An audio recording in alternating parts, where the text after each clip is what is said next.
हाय दोस्तों, मैं हूँ प्रगति और स्वागत करती हूँ आप सबका मेरे इस यूट्यूब चैनल पे जिसका नाम है खुशी मोटिवेशन। तो आज जानते हैं कि पेटीएम के सीईओ विजय शेखर शर्मा जी के बारे में। जी हाँ, पेटीएम को कौन नहीं जानता। आज हर कोई पेटीएम से ट्रांजैक्शन करता रहता है। आजकल हर कोई ऑनलाइन ट्रांजैक्शन का प्रयोग करके अपने जीवन को आसान बना रहा है। आज के समय में हम ऑनलाइन ट्रांजैक्शन से जुड़े किसी भी काम की बात करें तो हमारे दिमाग में सबसे पहले एक ही नाम आता है और वो है पेटीएम।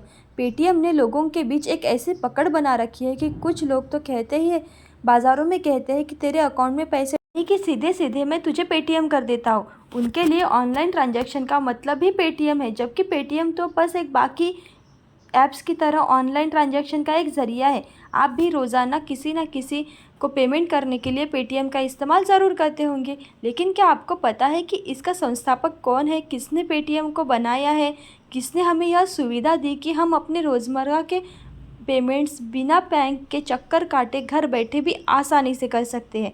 जी हाँ, पेटीएम कंपनी के सीईओ है विजय शेखर शर्मा। आज हम पेटीएम के सीईओ के बारे में जानेंगे, उनकी सक्सेस की स्टोरी के बारे में जानेंगे।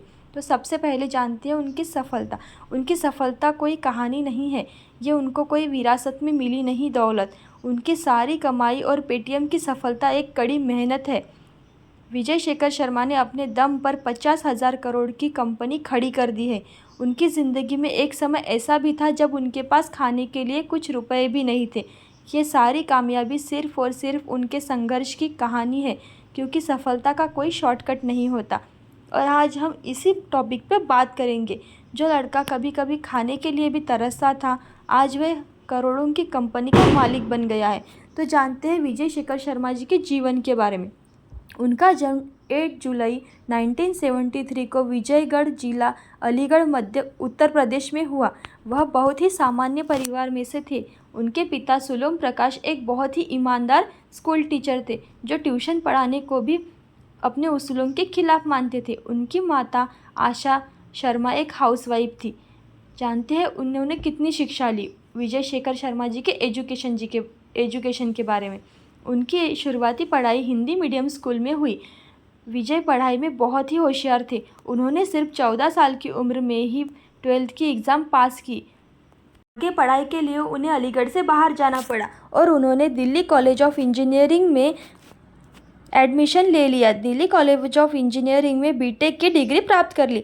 बचपन से ही उन्हें हिंदी स्कूल मीडियम से कारण उन्होंने अंग्रेज़ी में काफ़ी कमज़ोरी थी, जिसकी वजह से उन्हें कॉलेज में काफ़ी परेशानियों का सामना करना पड़ा। स्कूल के टॉपर रहे विजय कॉलेज के एग्ज़ाम में बहुत ही मुश्किल से पास हो रहे थे। इस एग्ज़ाम का कारण यह उनकी कमज़ोरी थी, जो कि इंग्लिश नहीं आती थी, और कई बार तो वह क्लास बंक भी कर लेते थे।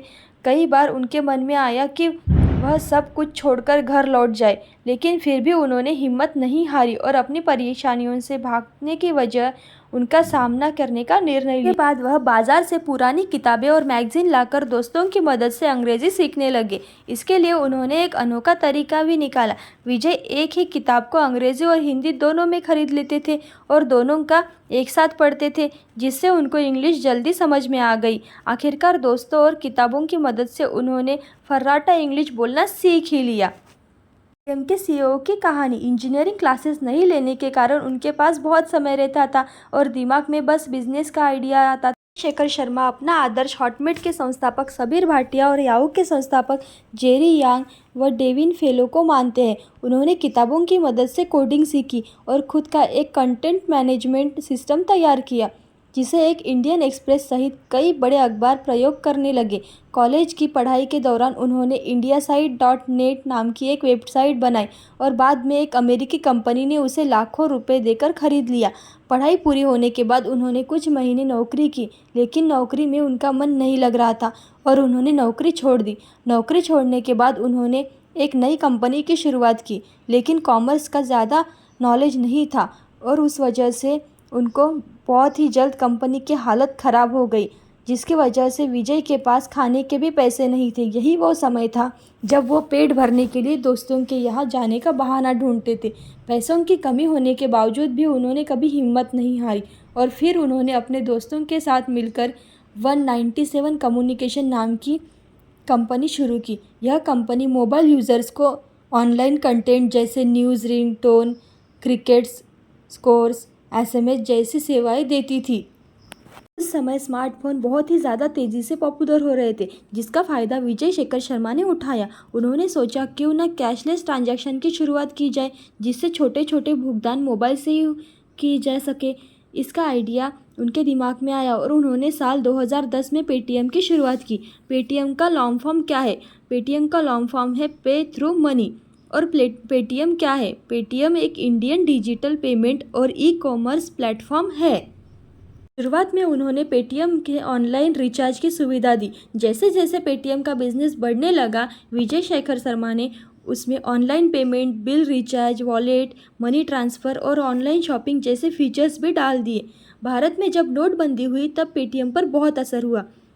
2016 में जब नोटबंदी हुई तब पेटीएम ने एक नई रफ्तार पकड़ ली। इस दौरान ऑनलाइन ट्रांजैक्शन बहुत ज़्यादा होने लगे। 2017 आते आते उस ऐप की 100 मिलियन से ज़्यादा लोगों ने डाउनलोड कर लिया। देखते ही देखते ये कंपनी 50,000 करोड़ की कंपनी बन गई। एक रिपोर्ट के अनुसार पेटीएम डिजिटल मार्केट का 40% कंट्रोल करता है। हालांकि पेटीएम का रेवेन्यू हर साल घटता जा रहा है, लेकिन इन सब को छोड़ दे तो पेटीएम आज भी एक बहुत बड़ी सक्सेसफुल कहानी है, जो कि मेहनत और हौसले की है। ऐसी अच्छी कहानियाँ देखने के लिए खुशी मोटिवेशन को लाइक, शेयर, सब्सक्राइब ज़रूर करें। Thank you so much.